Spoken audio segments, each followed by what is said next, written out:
nossa próxima entrevista, vamos falar um pouquinho sobre cultura aqui no Bom para Todos, porque olha só, a semana que vem está de volta o projeto Terças Crespas do coletivo Os Crespos de Teatro. O coletivo completou 15 anos de atividades em São Paulo agora em 2020. A gente bate um papo com o Sidney Santiago Cuanza, que é ator, diretor e produtor, integrante do coletivo. Olá, Sidney, tudo bom? Você, todos os telespectadores. Bem não está, Prazer mas te receber aqui, estamos Sidney. confiantes por hora. Eu quero que você fale um pouquinho para a gente sobre a trajetória do grupo, primeiramente. São 15 anos agora em 2020. Eu sei que vocês tinham dois projetos inéditos de teatro, inclusive um adulto e um infantil, com estreias previstas agora para 2020 e 2021, e que foram interrompidos pela pandemia do Covid-19. Até por conta disso que vocês resolveram retomar esse projeto agora de forma online, que é o Terças Crespas, é isso? É exatamente isso. A Companhia Os Crespos surge em 2005, dentro da Universidade de São Paulo, num contexto muito distinto do que nós vemos hoje, um contexto em que a pauta pela luta das ações afirmativas, cotas nas universidades públicas, uma discussão sobre gênero, sobre questão racial, estava muito vigorosa no país.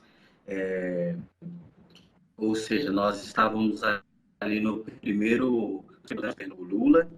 Esse grupo de alunos entra numa universidade, entra num nacional e começa a pensar a sua ancestralidade negra dentro da cultura nacional, e a partir daí forma uma companhia, e nós estamos nesses 15 anos juntos, propondo uma arte negra, pensando democracia, pensando sociedade, pensando em revisitar a nossa história. Nós acreditamos que revisitar a história negra num país como o Brasil é fundamental para a gente pensar e conseguir falar sobre desigualdades e conseguir avanços que são fundamentais para a nossa democracia. Você fala sobre pensar a democracia, pensar desigualdades, e esse é um momento bastante importante para a gente pensar sobre tudo isso.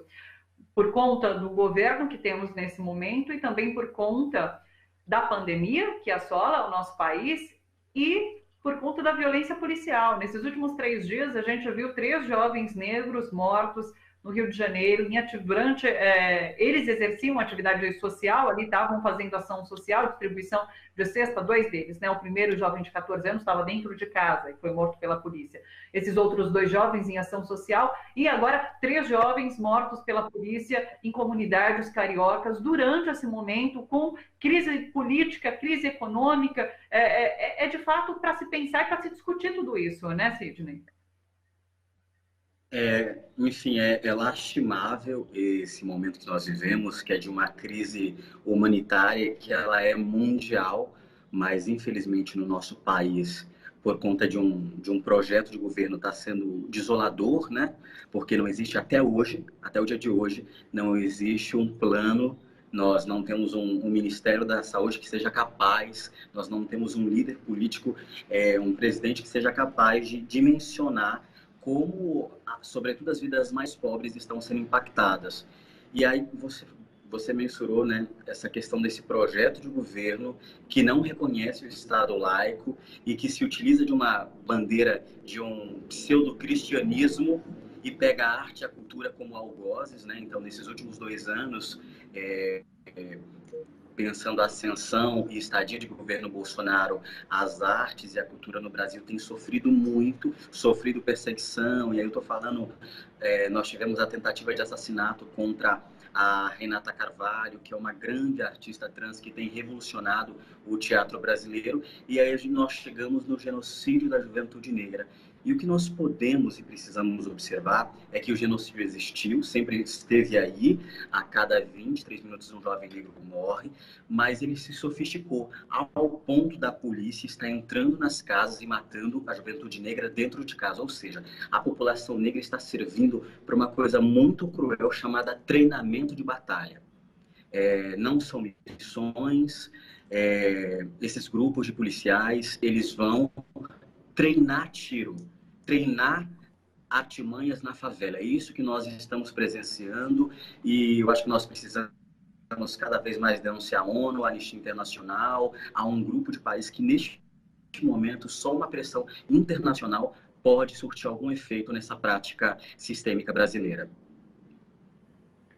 Quando a gente fala em discutir arte, cultura nos dias de hoje, essas discussões passam por questões como essas, né? Por democracia, por violência contra jovens negros, por esse genocídio. E eu queria saber se isso, inclusive, vai estar na pauta da discussão que acontece na terça-feira que vem, no Terças Crespas. Lembrando que o projeto vai ser transmitido pelo Instagram do Centro Cultural de São Paulo. Vai ser a primeira edição online, é isso, Sidney? Isso mesmo. Todos nós, trabalhadores e trabalhadoras da cultura, lembrando que a cultura é o primeiro setor que para e certamente será o último setor que poderá retomar as suas atividades. Nós estamos tentando nos adaptar a esse momento, então a nossa próxima Terça Crespa é um espaço para artistas negros e negras do país inteiro discutirem temas relativos a esse fazer. Então nós vamos para assistir espetáculos, fragmentos de cena, pensar em debates que tem a ver com a arte negra, que é uma arte pública. E nessa próximo dia 26, nessa próxima terça-feira, vamos ter Lázaro Ramos, Leda Maria Martins, Gal Martins e o Tom Cobra, para falarmos sobre uma coisa que é fundamental, a sociedade precisa estar ciente, que é um desaparelhamento na cultura e o impacto que isso surge na comunidade negra, nas artes negras, e depois do isolamento, quais serão os nossos desafios. Então esse é o nosso tema, levando em consideração que a arte é um pilar fundamental para a gente, primeiro, pensar e pleitear uma cidadania plena. Num segundo momento, a gente estabelecer uma democracia. Um país como o Brasil nunca houve uma democracia de fato. Existiram ensaios de democracia. Nunca houve democracia porque nós chegamos em 2018, um dado da ONU, a cada 23 minutos um jovem negro morre neste país. E aí, com a ascensão do governo Bolsonaro, esse sentimento de impunidade por conta desses policiais, que não são policiais, são bandidos porque agem fora da lei, isso se potencializou, né? Então, a polícia está indo para a rua, está indo para as favelas, está matando no meio de uma pandemia e está despreocupada porque, infelizmente, esses inquéritos eles são arquivados, como foi o caso recente do massacre de Paraisópolis, onde 9 jovens foram brutalmente assassinados e o inquérito foi arquivado. E aí, nesse momento, nós, sociedade civil, nós, familiares, só podemos recorrer a uma instância internacional. Então, é deplorável a nossa situação e por isso que nós precisamos de arte e cultura nesse momento para reestabelecer a sociedade brasileira. Só para relembrar para todo mundo, então, a gente inclusive tem uma tarja aqui explicando direitinho. Terças Crespas acontece no dia 26, próxima terça-feira, 7h30 da noite. E para assistir, para acompanhar, você entra no Instagram, no @ccsp, tracinho underline oficial. Tá aí na tela, olha só, 26 de maio, 7h30, CCSP underline oficial. Todo mundo convidado, né, Sidney? Todo mundo convidado, é sempre um prazer também poder ir para a rede, porque nós podemos falar com um número maior de pessoas. E vai ser um prazer receber todos e todas vocês. Lembrando que é fundamental nós não perdermos o encantamento e a graça pela vida. Existe um projeto de governo que diz que você tem que trabalhar e ir para uma igreja. Isso nós estamos diante de um projeto de vida que preza pelo desencantamento. Não, nós precisamos disputar o espaço público, nós precisamos ver a arte, porque a arte é um espelho fiel para as nossas vidas, porque faz a gente pensar na beleza, nas nossas tristezas, faz nós pensarmos e refletirmos sobre o mundo que nós queremos e que nós podemos ter. Muito obrigada pelas suas palavras, Sidney. Boa sorte na transmissão na terça-feira, eu vou estar acompanhando também. Um grande beijo para você. Beijão, muito obrigado a todos vocês. Essa TV é fundamental para a nossa autonomia.